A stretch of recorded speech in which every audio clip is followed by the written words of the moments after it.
السلام عليكم ورحمة الله وبركاته. Masalah bid'ah. Makna bid'ah. Pendapat Imam Asy-Syatibi, suatu cara kebiasaan dalam agama Islam, cara yang dibuat-buat, menandingi syariat Islam. Tujuan melakukannya adalah sikap berlebihan dalam beribadah kepada Allah Subhanahu wa Ta'ala. Pendapat Imam Al-Is bin Abdissalam. Bid'ah adalah perkara yang tidak pernah dilakukan pada masa Rasulullah Shallallahu alaihi wasallam. Pendapat Imam An-Nawawi. Para ahli bahasa berkata, bid'ah adalah semua perbuatan yang dilakukan, tidak pernah ada contoh sebelumnya. Pendapat Al-Hafiz Ibnu Hajar Al-Asqalani. Segala sesuatu yang dibuat-buat tanpa ada contoh sebelumnya disebut bid'ah, apakah itu terpuji ataupun tercela. Semuanya sepakat bahwa bid'ah adalah perkara yang dibuat-buat, tanpa ada contoh sebelumnya, tidak diucapkan atau dilakukan Rasulullah. Bid'ah tidak bisa dibagi. Benarkah? Seperti yang disebutkan para ulama di atas, semua sepakat bahwa bid'ah adalah apa saja yang tidak ada pada zaman Rasulullah. Jika demikian maka mobil adalah bid'ah, maka kita mesti naik onta. Tentu orang yang tidak setuju akan mengatakan, mobil itu bukan ibadah, yang dimaksud bid'ah itu adalah masalah ibadah. Dengan memberikan jawaban itu, sebenarnya ia sedang membagi bid'ah kepada dua, bid'ah urusan dunia dan bid'ah urusan ibadah. Bid'ah urusan dunia, boleh. Bid'ah dalam ibadah, tidak boleh. Kalau bid'ah bisa dibagi menjadi dua, bid'ah urusan dunia dan bid'ah urusan ibadah, mengapa bid'ah tidak bisa dibagi kepada bid'ah terpuji dan bid'ah tercela? Oleh sebab itu para ulama membagi bid'ah kepada dua, bahkan ada yang membaginya menjadi 5. Berikut pendapat para ulama, sebagiannya berasal dari kalangan salaf, 3 abad pertama Hijrah. Pembagian bid'ah menurut Imam Syafi'i. Imam Syafi'i berkata, bid'ah itu terbagi 2, bid'ah mahmudah, terpuji, dan bid'ah masmunah, tercela. Jika sesuai dengan sunnah, maka itu bid'ah mahmudah. Jika bertentangan dengan sunnah, maka itu bid'ah masmunah. Juga dari Imam Syafi'i, diriwayatkan oleh Imam Al-Baihaqi dalam Manaqib Imam Syafi'i, bid'ah itu terbagi 2. Perkara yang dibuat-buat, bertentangan dengan Al-Quran, atau Sunnah, atau Atsar, atau Ijma, maka itu bid'ah dalal, bid'ah sesat. Perkara yang dibuat-buat, dari kebaikan, tidak bertentangan dengan Al-Quran, Sunnah, Atsar dan Ijma, maka itu bid'ah gair masmunah, bid'ah tidak tercela. Pembagian bid'ah menurut Al-Hafiz Ibnu Hajar Al-Asqalani. Al-Hafiz Ibnu Hajar Al-Asqalani menyebut 2 kali dengan 2 istilah berbeda. Pertama, bid'ah hasanah, bid'ah mustakbahah, bid'ah mubah. Berdasarkan penelitian, jika bid'ah itu tergolong dalam perkara yang dianggap baik menurut syariat Islam, maka itu disebut bid'ah hasanah. Jika tergolong dalam sesuatu yang dianggap buruk menurut syariat Islam, maka itu disebut bid'ah mustakbahah, bid'ah buruk. Jika tidak termasuk dalam kedua kelompok ini, maka termasuk mubah. Kedua, bid'ah hasanah, bid'ah dalalah, bid'ah mubah. Jika perbuatan itu sesuai dengan sunnah, maka itu adalah bid'ah hasanah.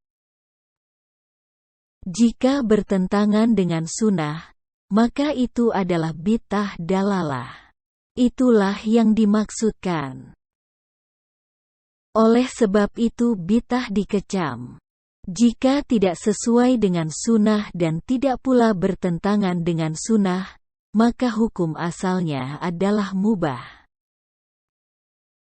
Dasar pembagian bid'ah menurut Imam An-Nawawi, hadis yang berbunyi, semua perkara yang dibuat-buat itu adalah bid'ah dan setiap yang bid'ah itu sesat. Hadis ini bersifat umum. Dikhususkan oleh hadits lain yang berbunyi, siapa yang membuat tradisi yang baik dalam Islam, maka ia mendapatkan balasan pahalanya. Yang dimaksud dengan bid'ah dalalah dalam hadits pertama adalah perkara diada-adakan yang batil dan perkara dibuat-buat yang tercela. Sedangkan bid'ah itu sendiri dibagi 5, bid'ah wajib, bid'ah mandub, bid'ah haram, bid'ah makruh dan bid'ah mubah. Tapi ada hadis menyebut, semua bid'ah itu sesat. Apa maksudnya? Imam An-Nawawi menjawab, sabda Rasulullah, semua bid'ah itu sesat. Ini kalimat yang bersifat umum, tapi dikhususkan. Maka maknanya, pada umumnya bid'ah itu sesat. Bid'ah dibagi 5, pendapat Imam Al-Is bin Abdissalam. Bid'ah adalah perbuatan yang tidak pernah dilakukan pada masa Rasulullah. Bid'ah terbagi kepada wajib, haram, mandub, anjuran, makruh dan mubah. Cara untuk mengetahuinya, bid'ah tersebut ditimbang dengan kaedah-kaedah syariat Islam. Jika bid'ah tersebut masuk dalam kaedah wajib, maka itu adalah bid'ah wajib. Jika masuk dalam kaedah haram, maka itu bid'ah haram. Jika masuk dalam kaedah mandub, maka itu bid'ah mandub. Jika masuk dalam kaedah makruh, maka itu bid'ah makruh.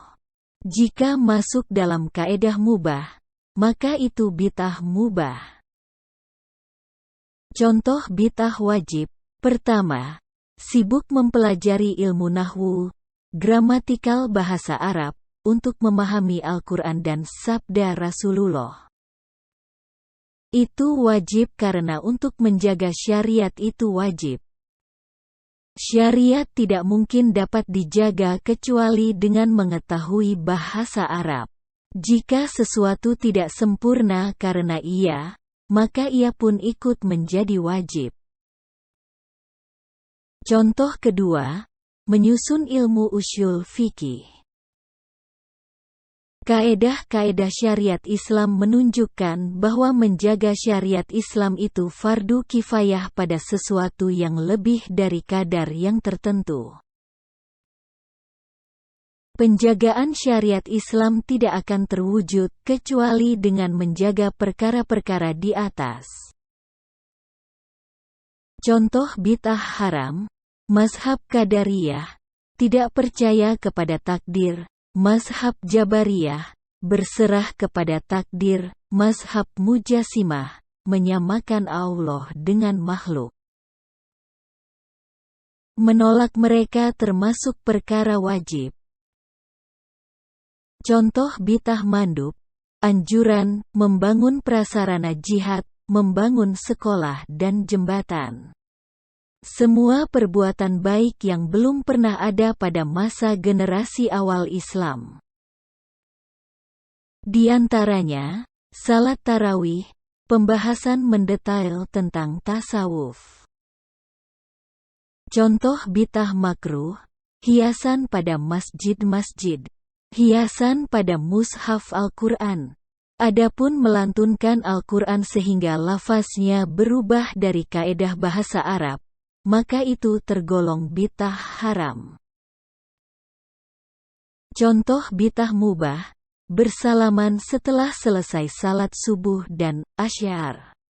Menikmati yang nikmat-nikmat, makanan, minuman, pakaian, tempat tinggal, memakai jubah pakaian kebesaran.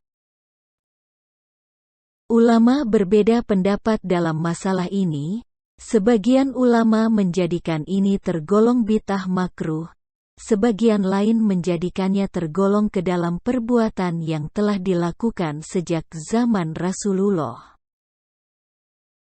Imam An-Nawawi menyetujui pembagian bid'ah menjadi 5. Para ulama berpendapat bahwa bid'ah itu terbagi 5, wajib, mandub, haram, makruh dan mubah. Jika tidak dilakukan Nabi, maka haram. Benarkah? Yang selalu dijadikan dalil mendukung argumen ini adalah kaedah. Perkara yang ditinggalkan atau tidak dilakukan Rasulullah, berarti mengandung makna haram. Tidak ada satupun kitab usyul fikih maupun kitab fikih memuat kaedah seperti ini. Kaedah ini hanya buatan sebagian orang saja. Untuk menguji kekuatan kaedah ini, mari kita lihat beberapa contoh dari hadis-hadis yang menyebutkan bahwa Rasulullah tidak melakukan suatu perbuatan. Tapi karena beberapa sebab. Pertama, karena kebiasaan. Contoh, dari Khalid bin Al-Walid, ia berkata, Rasulullah diberi biawak Arab yang dipanggang untuk dimakan. Lalu dikatakan kepada Rasulullah, ini adalah dab. Rasulullah menahan tangannya. Khalid bertanya, apakah dab haram? Rasulullah menjawab, tidak, tapi karena dab tidak ada di negeri kaumku, maka aku merasa tidak suka. Khalid memakan dab itu, sedangkan Rasulullah melihatnya. Hadis riwayat Al-Bukhari dan Muslim. Apakah karena Rasulullah tidak memakannya maka dab menjadi haram? Dab tidak haram. Rasulullah tidak memakannya karena makan dab bukan kebiasaan di negeri tempat tinggal Rasulullah.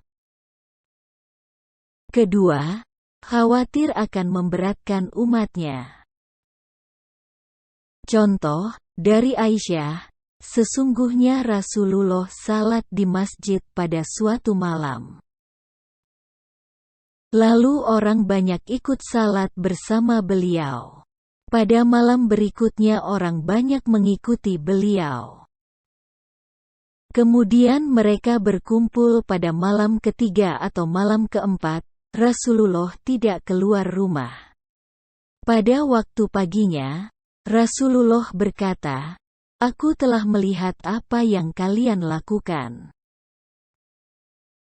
Tidak ada yang mencegahku untuk keluar rumah menemui kalian, hanya saja aku khawatir ia diwajibkan bagi kalian. Itu terjadi di bulan Ramadan. Hadis riwayat Al-Bukhari dan Muslim. Rasulullah tidak ke masjid setiap malam. Apakah perbuatan ke masjid setiap malam itu haram? Tentu saja tidak haram. Mengapa Rasulullah tidak melakukannya? Bukan karena perbuatan itu haram, tapi karena khawatir memberatkan umat Islam.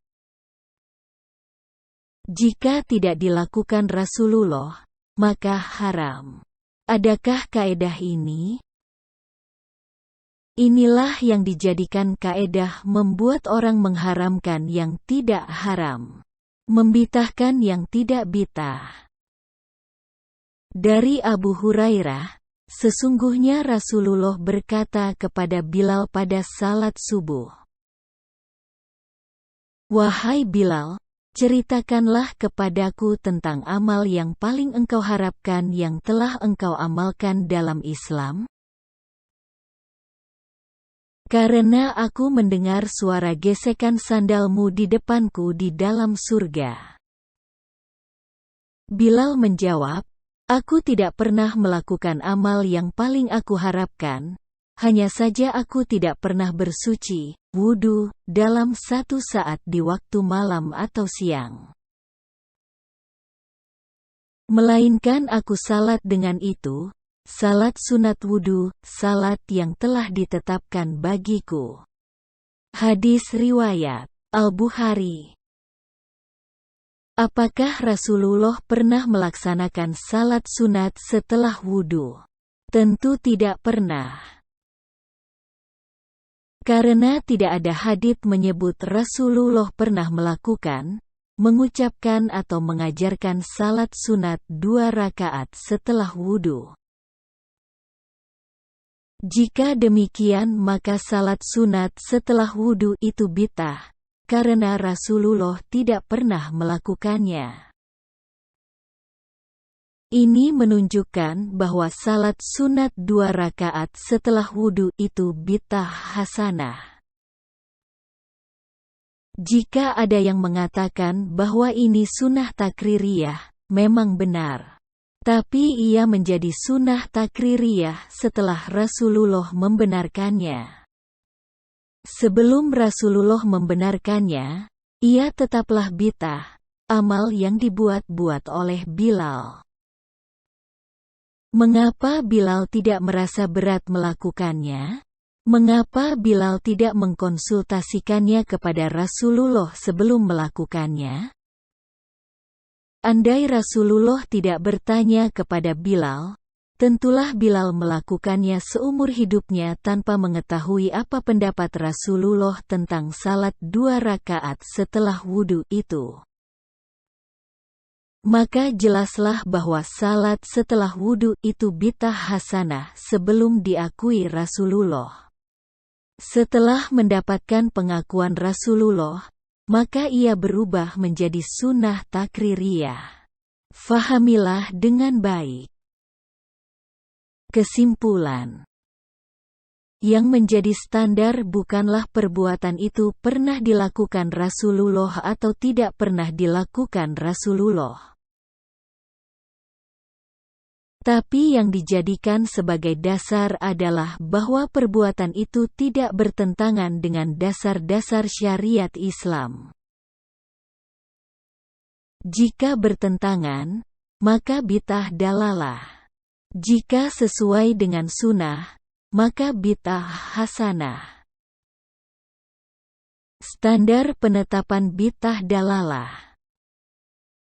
Jika tidak diberi batasan, semua orang akan membuat-buat ibadah dan menyatakannya sebagai bid'ah hasanah, maka perlu menetapkan standar. Jika tidak maka dikhawatirkan umat akan terjerumus ke dalam perbuatan bid'ah. Suatu perkara dapat disebut bid'ah dalalah jika termasuk dalam beberapa poin berikut. Pertama, keyakinan batil yang berkaitan dengan dasar-dasar agama Islam. Misalnya menyerupakan Allah dengan makhluk. Mengatakan Allah duduk bersemayam di atas arsy seperti manusia duduk di atas kursi.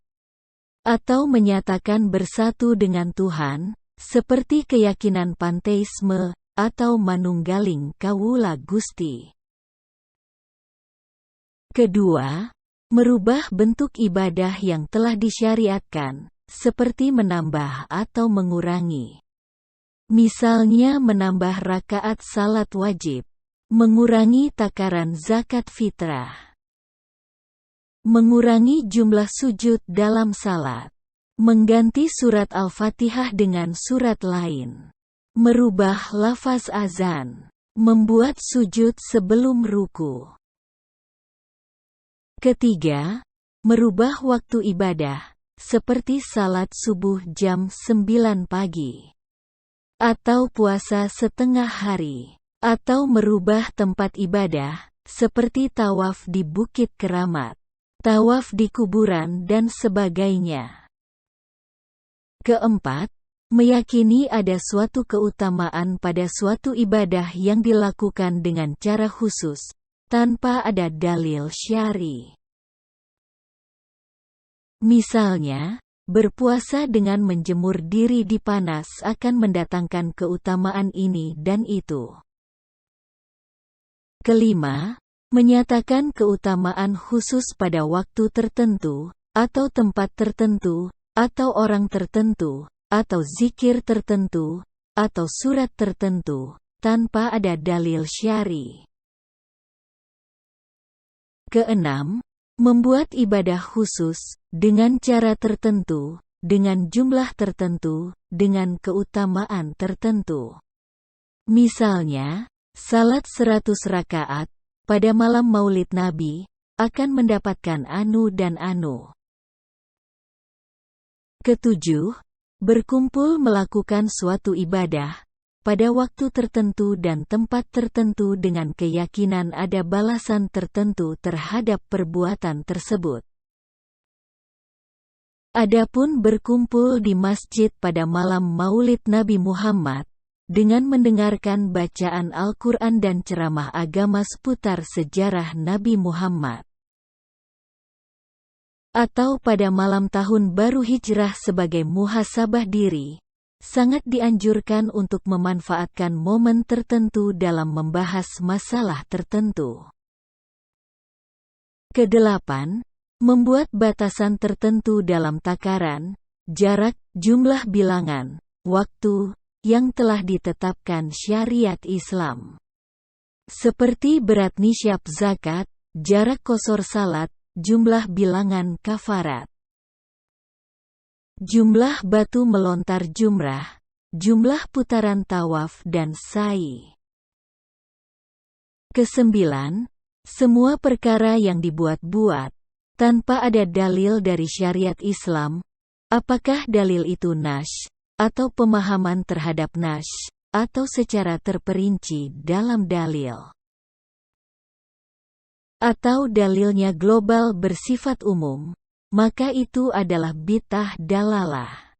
Jika terangkum dalam dalil, apakah dalil itu nash, atau pemahaman terhadap nash? Ketika terjadi ikhtilaf antara dalil-dalil, maka dalil yang bersifat nash lebih didahulukan daripada dalil yang bersifat ijmali, global. Dalil khusus lebih didahulukan daripada dalil yang bersifat umum. Dalil yang disebutkan secara nash lebih didahulukan daripada dalil pemahaman terhadap nash. Dengan demikian maka pintu ijtihad tetap terbuka bagi para ulama. Semoga bisa dipahami. Wallahu ta'ala a'lam. Wassalamu alaikum.